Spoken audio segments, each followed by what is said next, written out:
देव असल्याचा पुरावा काय? तरुणीनं मंदिरासमोर विचारलं आणि पुढच्याच क्षणी उत्तर मिळालं. घडलेला प्रकार ऐकून तुम्हीही शॉक व्हाल.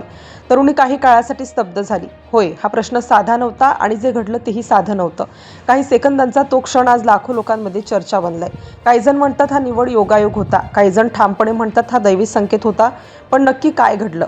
एक तरुणी परदेशातून आलेली, हातात मोबाईल, स्वतःचा व्हिडिओ रेकॉर्ड करत उभी. तिच्या चेहऱ्यावर कुतूहल, थोडीशी खिल्ली आणि थोडासा आत्मविश्वास. ती शांतपणे कॅमेऱ्याकडे पाहते आणि म्हणते, जर देव खरोखर असेल तर मला आता याच क्षणी एक संकेत द्या. हे शब्द हवेत विरले आणि काही क्षणांसाठी सगळं स्थिर झाल्यासारखं वाटलं.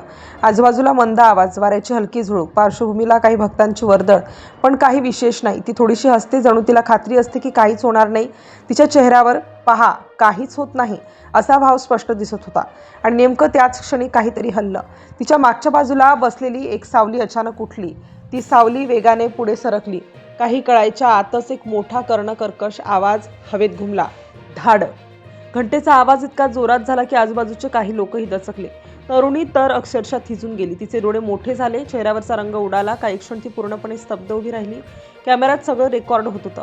तिने शब्द उच्चारले आणि सेकंदांच्या आतच तो आवाज आला, इतक्या अचूक टायमिंगने की पाहणाऱ्यालाही क्षणभर अंगावर काटा येतो. ती हळूहळू मागे वळून पाहते, काय घडलं ते समजून घेण्याचा प्रयत्न करते. आणि जे दृश्य तिच्यासमोर असतं ते पाहून तिच्या चेहऱ्यावरचे भाव पूर्णतः बदलतात. तिच्या डोळ्यामध्ये आश्चर्य, भीती आणि थोडासा अविश्वास. सोशल मीडियावर हा व्हिडिओ अपलोड होताच कमेंट्सचा पूर आला. काहींनी लिहिलं, देवाने थेट उत्तर दिलं. काहींनी म्हटलं, हा निव्वळ योगायोग आहे. तर काहींनी तर हा सगळा सेटअप असल्याचा आरोप केला. पण प्रश्न इथेच आहे, इतकं अचूक टायमिंग कसं काय शक्य आहे? ती वाक्य पूर्ण करते आणि लगेच घंटा वाजते. जर आधीपासून कुणी घंटा वाजवणार असेल तर तो क्षण इतका नेमका कसा जुळला? की खरंच काही शक्ती असते जी अशा प्रश्नांना उत्तर देते? तरुणी काही क्षण काहीच बोलू शकत नव्हती. तिचा आवाज थरथरतो. ती पुन्हा कॅमेऱ्याकडे पाहते, जणू विचार करते, हे खरंच आत्ता घडलं का?